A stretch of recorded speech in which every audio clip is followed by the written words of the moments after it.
C'est quoi le truc le plus audacieux que vous avez fait de votre vie? Sécher les cours, faire un excès de vitesse? Cet homme, Victor Lustig, a essayé de vendre 2 fois la tour Eiffel et le pire c'est qu'il y est presque arrivé. Il est né à Vienne en 1890 et ce n'était pas un simple escroc. C'était un artiste de la tromperie, un homme au charme hypnotique, parlant 5 langues et possédant une collection de 47 alias et des dizaines de faux passeports. Sa cicatrice sur la pommette gauche, souvenir d'une querelle amoureuse, devenait sous sa plume le stigmate d'un duel d'honneur entre nobles. Pourtant, jamais il n'eut recours à la violence, sa seule arme étant son esprit affûté et sa capacité à manipuler la confiance. Des machines à imprimer de l'argent qui ne produisaient que quelques faux billets avant de révéler leur supercherie au paris truqué, Lustig affinait son art, mais son chef-d'œuvre restait à venir. Nous sommes en 1925. La tour Eiffel, aujourd'hui icône parisienne, était alors un fardeau rouillé, un monument coûteux après la Première Guerre mondiale que l'on envisageait de démanteler. En lisant un article de journal sur les difficultés d'entretien de la tour, Lustig eut une illumination. Pourquoi ne pas la vendre? La préparation fut digne d'un coup de maître. Faux papiers en tête du département des postes, télégraphes et téléphones, fausse identité et bien sûr une suite luxueuse à l'hôtel du Crillon. Il invita 6 magnats de la ferraille, se présentant comme un haut fonctionnaire, et leur annonça, avec une gravité feinte, la décision secrète du gouvernement de démanteler la tour pour la vendre comme ferraille. La discrétion absolue était de mise pour éviter l'indignation publique. Parmi eux, André Poisson, un homme d'affaires incertain mais avide de reconnaissance, fut sa cible idéale. Lustig sentit sa soif de succès, et pour sceller l'affaire, il confia à Poisson, l'air contrit, qu'il n'était qu'un employé sous-payé, ayant besoin d'un petit supplément pour garantir le contrat. Poisson, convaincu qu'un escroc ne demanderait jamais de pot de vin et que la corruption était monnaie courante, mordit à l'hameçon. C'est le cas de le dire. Il paya le prix de la tour et le pot de vin, un total d'environ 70 000 francs, environ 1 million d'euros actuels.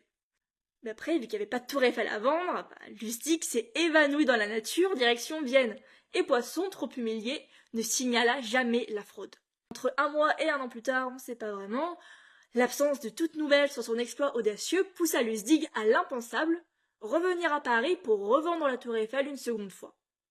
Il répéta le même stratagème avec un nouveau groupe d'acheteurs, mais cette fois la chance tourna. Un acheteur, plus méfiant ou plus malin, fit des vérifications. Le piège fut découvert, la police alertée, et Lustig s'échappa de justesse, sans un sou de cette seconde tentative, mais avec la confirmation de son audace. Vous pensez que ça s'arrête maintenant? Pas du tout, non, plus c'est gros, plus ça passe. Avant 1930, Lustig ose l'impensable parmi l'impensable, escroquer Al Capone, qui n'est nul autre que le gangster le plus redouté d'Amérique. Là, c'est pas un vol, mais une partie d'échec psychologique. Lustig approche Capone à Chicago, lui demande 50 000 $ pour financer une arnaque et il promet de doubler la somme en 2 mois. Capone, malgré sa réputation, accepte, non sans un petit avertissement. Lustig, pleinement conscient du danger, ne fit rien. Il laissa les 50 000 $ dormir dans une banque pendant 59 jours, et le 59e jour, Lustig revint, l'air dévasté. L'affaire était un horrible désastre, dit-il, et il ne pouvait réaliser de profit. Il offrit donc de rendre les 50 000 $ en totalité, prétendant que cela le ruinerait. Et Capone, habitué à la trahison, fut stupéfait par cette honnêteté inattendue. Il n'avait jamais vu quelqu'un rendre son argent et il était complètement soulagé, et surtout impressionné. En échange, il lui donna donc 5 000 $ pour la peine. Lustig avait gagné la confiance du gangster le plus méfiant du pays, même pas en le volant, mais au contraire en lui rendant son dû. Après ses exploits parisiens, Lustig se dit pourquoi ne pas tenter encore plus gros, et il se lance dans une vaste opération de contrefaçon avec William Watts, où il produit des faux billets de 100 $ d'une qualité si parfaite qu'il trompe les banquiers, injectant jusqu'à 100 000 $ par mois dans l'économie américaine. C'est énorme. Mais l'ampleur de la fraude, ça gâche un peu la confiance dans l'économie américaine, et les services secrets américains doivent intervenir et finissent par le rattraper. Ils arrêtent Lustig en 1935, ils tentent, sans surprise, une évasion spectaculaire en sautant du train en marche. Il est vite arrêté et il est condamné à 20 ans de prison. Il est envoyé à Alcatraz et on raconte qu'une carte postale de la tour Eiffel avec la mention « vendue pour 100 000 francs » ornait le mur de sa cellule. Victor Lustig s'éteint à Alcatraz en 1947, des suites d'une pneumonie ou d'un abcès cérébral, on ne sait pas, car les médecins n'ont pas voulu le soigner par pur ego. Un certificat de décès daté du 11 mars 1947 indique sa profession, vendeur. Un petit foutage de gueule pour l'homme qui s'était moqué de l'Amérique et qui avait surtout fait de la tromperie un art. Il laisse derrière lui tout un héritage de ruse et de manipulation et surtout une liste des 10 commandements de l'escroc.